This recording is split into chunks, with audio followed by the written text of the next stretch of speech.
आपको लगातार मिलते रहें।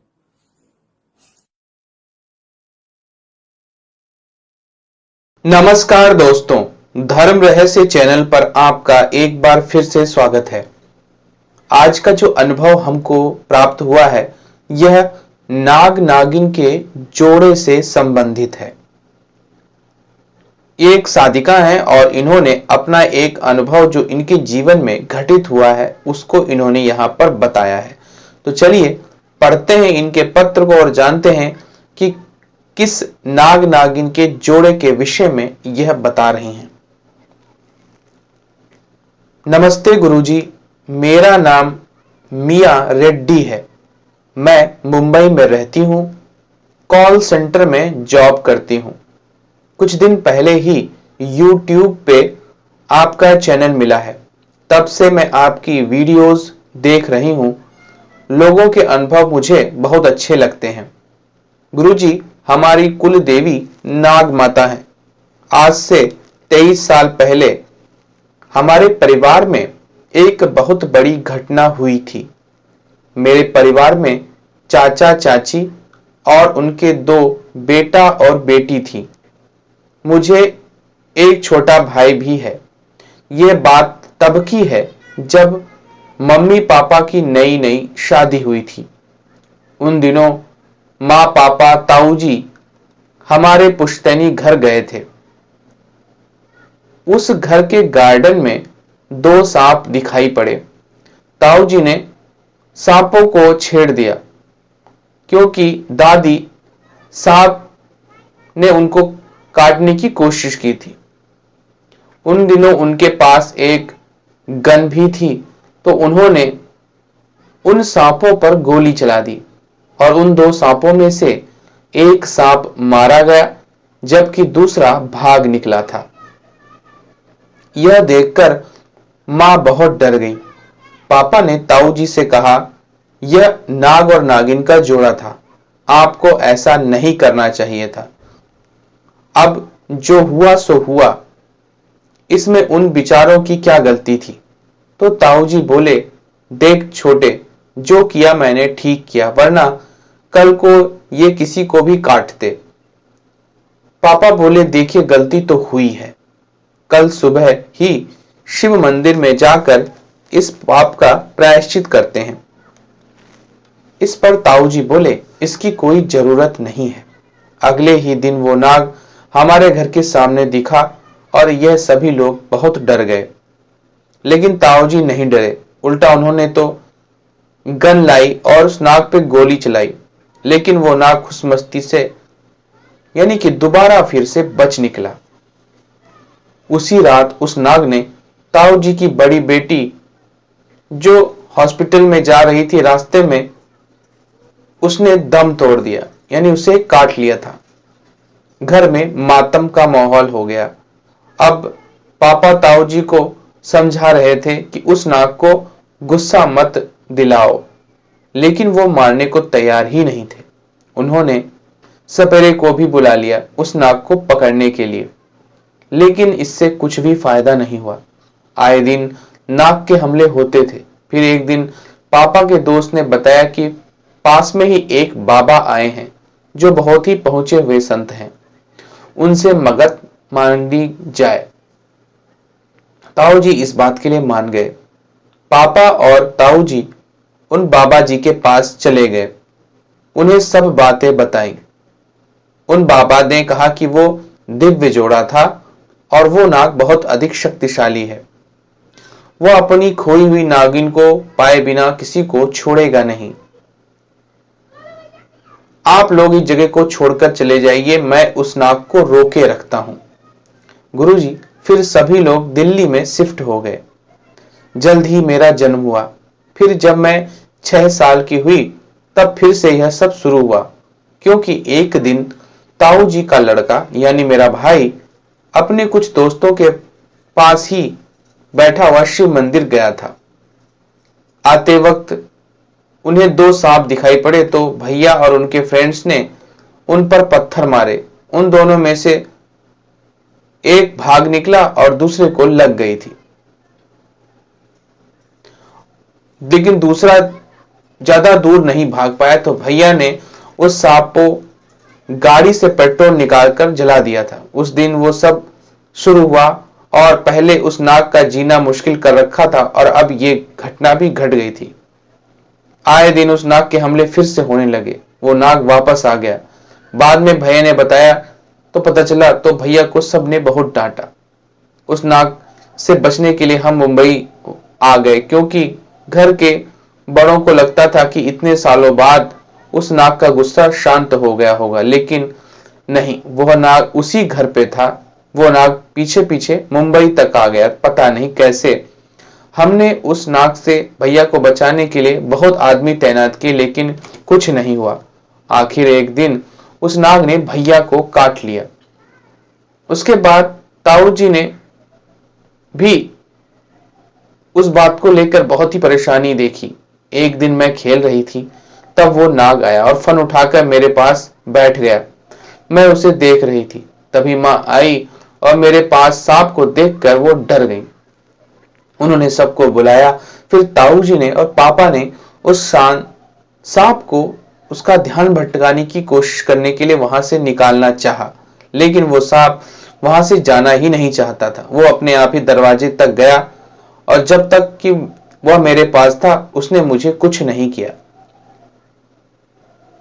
उस नाग के पीछे पापा लोग गए तो दूसरा नाग दिखा। तब समझ में आया कि वो नाग उस दूसरे नाग की सुरक्षा कर रहा है।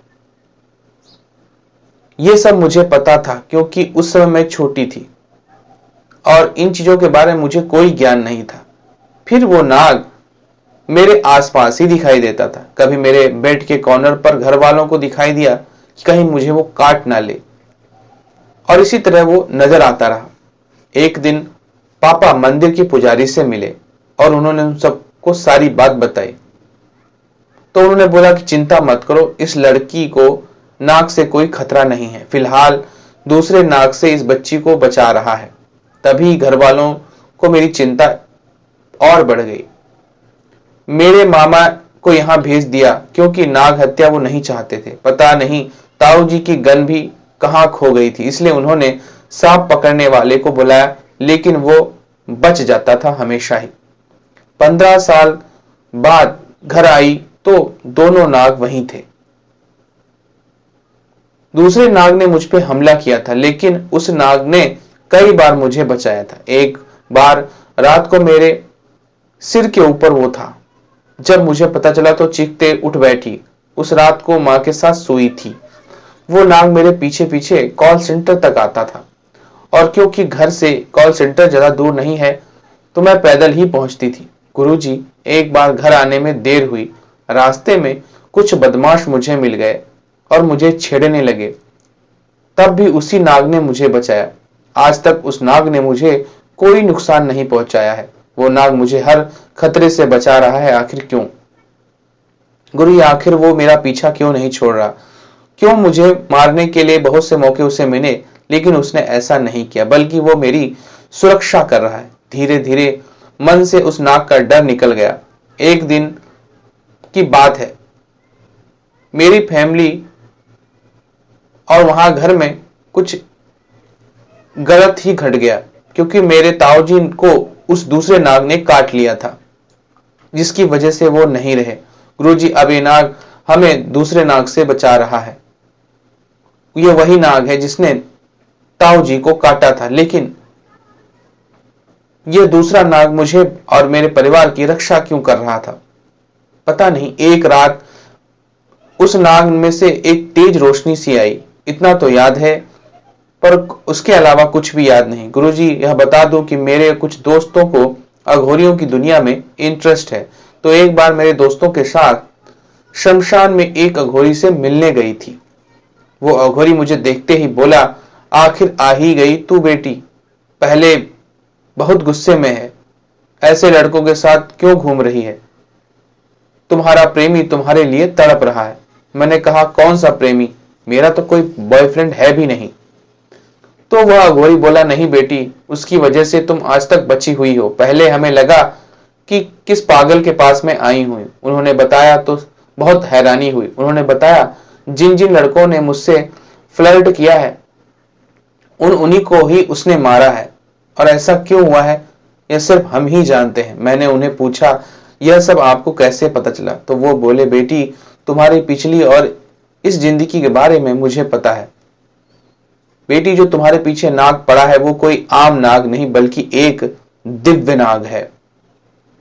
वो तुम्हें वापस हासिल करना चाहता है। गुरुजी, आपको और बाकी लोगों को विश्वास नहीं होगा, पर यह सच है, क्योंकि जिस पर बीतती है वही जानता है।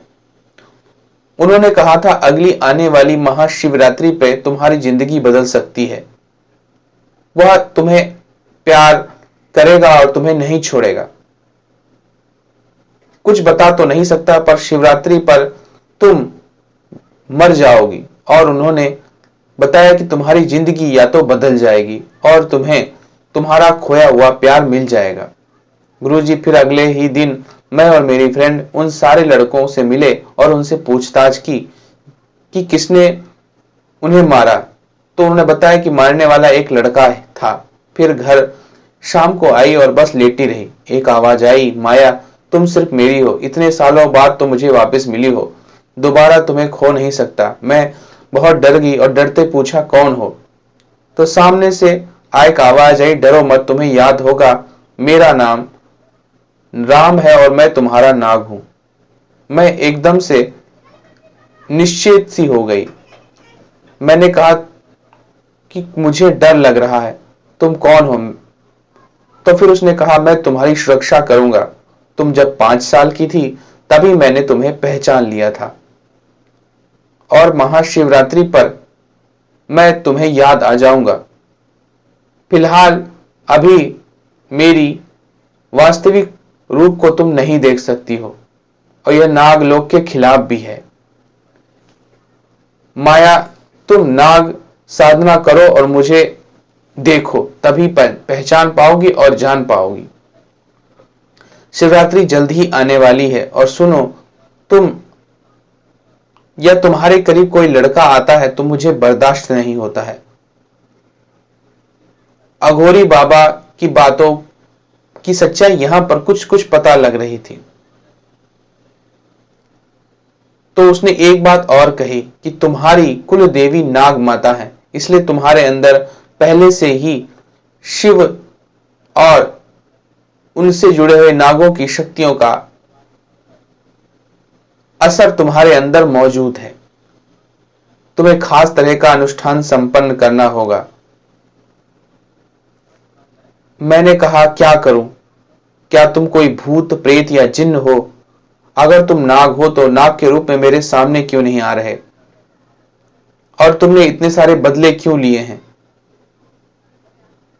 उसने कहा, मैंने दूसरे नाग की सुरक्षा नहीं करता था बल्कि तुम लोगों की रक्षा करता था, और इसी कारण जो गलतियां जिन्होंने की है उनको दंड भुगतना पड़ा है। मैं सिर्फ शिवरात्रि पर ही तुम्हारे सामने आ सकता हूं। तो मैंने पूछा, क्या तुम मुझे मारोगे? तो उसने कहा, नहीं। गुरुजी, यह सब क्या है? क्या सचमुच में शिवरात्रि के दिन मेरी जिंदगी बदल सकती है? क्या इच्छाधारी नाग और नागिन होते हैं? गुरुजी, सुना है इच्छाधारी नागिन की लोग साधना कर उन्हें मां, बहन या प्रेमिका या फिर पत्नी के रूप में सिद्ध करके उनसे सोने की वस्तुएं भी प्राप्त कर लेते हैं। तो क्या नाग की साधना करके मुझे भी यह सब प्राप्त हो सकता है? इसके बारे में आपके क्या विचार हैं? मेरे प्रश्नों के उत्तर दीजिए। और क्या कोई दिव्य नाग इंसान का अनुष्ठान कर उसे नागिन में भी बदल सकता है? और जो गुरुजी अब नाग अपना नाम राम बता रहा है, तो क्या वह सत्य है या असत्य है? शिवरात्रि के दिन क्या होगा? यह सब बारे में मुझे बताइए। आप चाहे तो मेरी कहानी को चैनल पर प्रकाशित कर सकते हैं। सभी धर्म रहस्य के दर्शकों को मेरा नमस्कार। गुरुजी प्रणाम। तो देखिए, सबसे पहली बात, नाग साधना करके आप उसे देख सकती हैं और उसका वास्तविक रूप और बाकी चीजों के बारे में भी ज्ञान प्राप्त कर सकती हैं। उसके लिए आपको विशेष तरह की साधना करनी पड़ेगी। रही बात नाग के द्वारा आपके जीवन में परिवर्तन लाने की, तो यह कलयुग में संभव नहीं है, जब तक कि आप स्वयं इस ओर प्रयास नहीं करेंगी या खुद नाग की साधना कर नाग को पूरी तरह सिद्ध नहीं कर लेती हैं। बाकी अपने जो दैवी तेज होता है उसके माध्यम से ऐसी शक्तियां आपको प्रभावित कर सकती हैं और उन्होंने प्रभावित किया भी है। रही बात परिवार को सर्पों द्वारा काटने की, तो वह उनके गलत कर्मों की वजह से उन्हें भुगतना पड़ा था, लेकिन दिव्य सर्प के कारण आपकी जिंदगी सदैव सुरक्षित है, उसमें आपको डरने की आवश्यकता नहीं है। आप केवल भगवान शिव की महासाधना कीजिए और साथ ही साथ नाग सिद्धि भी कीजिए, ताकि आपको इस रहस्य के बारे में पूरी तरह से पता चल सके। तो ये था आज का इनका अनुभव। अगर आपको पसंद आया है तो लाइक करें, शेयर करें, सब्सक्राइब करें चैनल को। आपका दिन मंगलमय हो। धन्यवाद।